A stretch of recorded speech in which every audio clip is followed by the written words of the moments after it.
I'm here at the United States Post Office, where you can get a day in the life behind the scenes of how the post office is during the holidays. Campus Resources are hosting an event for students who are feeling stressed and are also preparing for the holidays. Being a Yankees fan, especially from being from the East Coast, how was it in New York with all those people being out there, Yankees fans and Yankees versus Dodgers? Like, how's the atmosphere? In a word, insane. They can go to the Writing Center, Smart Lab, and also get these stress balls. The good thing for postal workers, if they don't want to go in the stores and shop for their families, they always have discounts where they can shop online and get it delivered to their house. Campus Resources are hosting an event for students who are feeling stressed and are also preparing for the holidays. We're just here to give students an opportunity to relax. It's a naturally stressful time for students at any point in their college career. Coming into finals, you've been working away for 13 weeks, writing papers, taking tests, doing projects. It's all coming to a boil right now. I have a lot of projects to finish, and working on those, I try to set aside a week for each of them. Finals are coming, which sounds very scary, but shouldn't be. You have to understand that you are ready. You've been doing the work. You're ready for the finals. Make sure to get your rest. Before you do anything, prioritize yourself. You have self-taught yoga, art therapy, interact with the different resources we have here.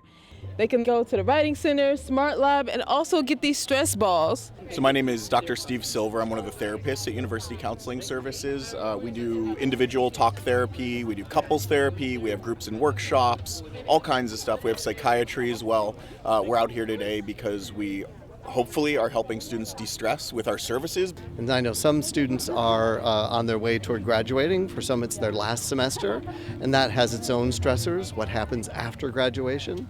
But take some time, do some art, listen to some jazz, eat some food, and recognize that there's lots of time to be ready for what comes next. Reporting from Mazanita Lawn, Breanna Small, Valley View News. Today I'm speaking with Jazal Hassan. Yankees are back in the World Series. How do you feel? Well, it's compelling for two reasons, obviously, Bree. Well, one, Yankees-Dodgers. Okay, they've met 11 times in previous World Series, and it's been 43 years since the teams have played. But the most compelling thing for this year immediately is two best teams in baseball. The Yankees had the best record in the American League. The Dodgers had the best record in the National League in baseball. And it's two traditional powers clashing for the World Series championship. And I know, as you mentioned, the Dodgers, we also want to mourn as well Fernando Valenzuela, who has died. Yeah, Fernando passed away, and I mean, just a whole legacy. Obviously, a Dodger icon, but also an icon for the city of Los Angeles, where you consider where the location of Dodger Stadium is.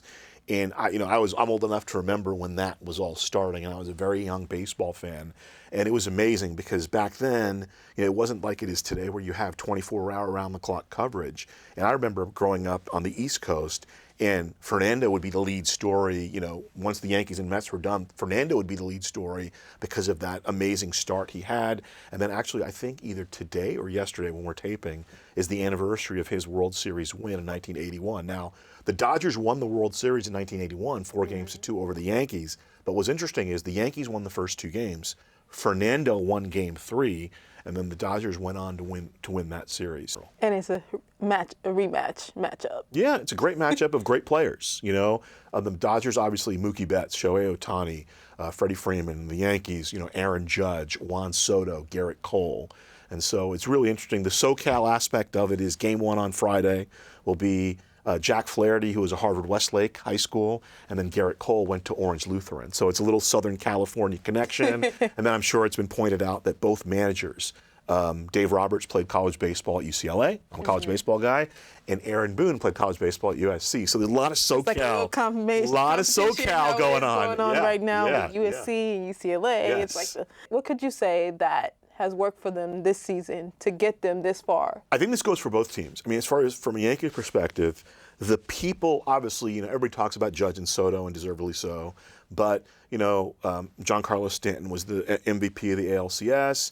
And then, guys who struggled a little bit for parts of the regular season, Alex Verdugo, people wanted him. They were like, let's play the rookie, Jason Dominguez instead.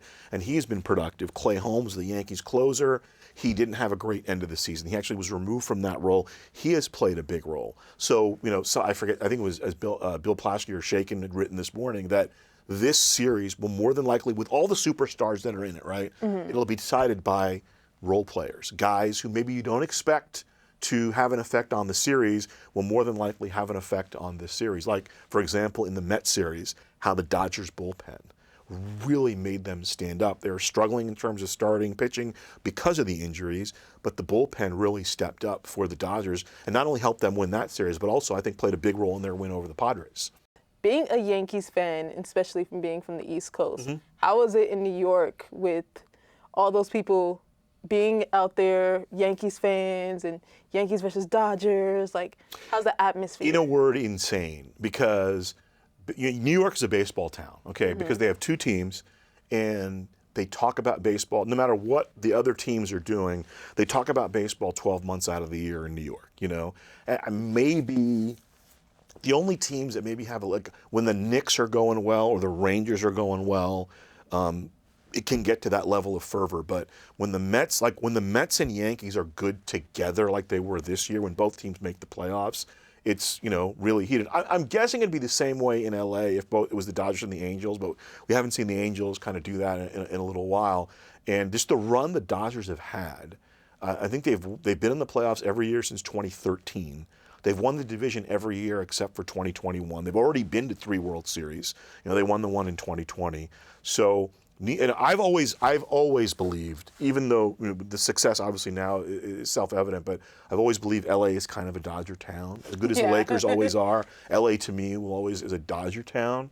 And it's just been exacerbated over the past decade because of the success they've had. And I know this is it's a big deal in New York too, but it's obviously a big deal. You get the Yankees, and the Yankee-Dodger rivalry goes back to, I know you said your family's from Brooklyn? Yeah, my family's from Brooklyn. Goes back to the Brooklyn days. Especially with my mom being a Yankees fan as well. Having followed the Yankees for a long time, this is the first time in a long time, especially in the postseason, where I think the opponent has a better bullpen. And the Dodger bullpen has performed better than the Yankee bullpen. Now, to be fair, the Yankee bullpen has been pretty good in the postseason, but they're talking about 4 and 5 game series, whereas the Dodgers had a 5-game series against the Padres and then a 6-game series against the Mets. So you worry about that a little bit.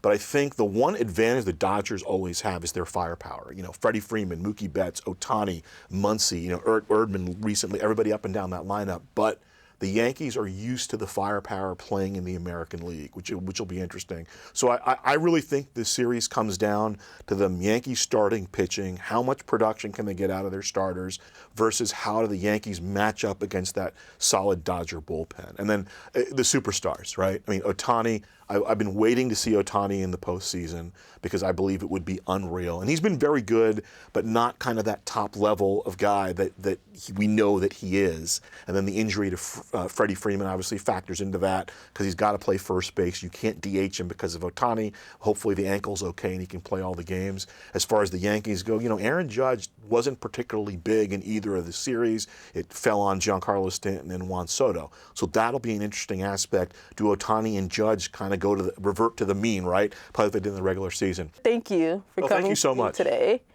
And back to you. You are now watching On Point. What does Black History Month mean to you? I take it further than a month. I mean, in terms of, you just can't encapsulize a culture in 28 this year because of the leap year, 29 days. So you have to live it every single day. Let's say you get a phone call from the league that said they want you to be a personal trainer. What team would you be a trainer for? That's a good one. Honestly, I ain't gonna lie to Lakers. Lakers got some good players. They got LeBron. LeBron spent about $1.2 million on his body alone. So obviously that's big bucks, But at the same time, it's just, this is my home. This is LA. This is where it is. So I know this area, And at the same time, these players are coming from other places. So obviously, if I'm a native here and I can show them, take them out, you know. As being a big platform as you have, 75,000 subscribers. I mean, I don't know about How does big it platform. feel? Hey, listen, I still got my own motivations to go. Hey, I'm all right. You know, I ain't really there yet, but I get what you're saying. I mean, you're going to have haters everywhere you go. You can have people who are detractors who will try to deter you from your goals, but you know, that's why I'm glad that I educated myself in school and I learned what it means to have a passion for something. Like, passion is the number one thing. If you're passionate about something, no matter what you're doing, you're gonna do it till its end. How does it feel being in the business 8 years, celebrating that your restaurant has been around that long, and even though it's been around longer, but celebrating 8 years being in Carson at the new location? How does it feel? It's a major milestone. You think about all the restaurants there are in the city, the county of Los Angeles. There's Latin cuisine, there's Asian cuisines on every corner. And we're at the bottom of the food chain when it comes to Cajun Creole cuisine. It's been great having you here on Point. I am your host, Breanna Small, and thank you for watching.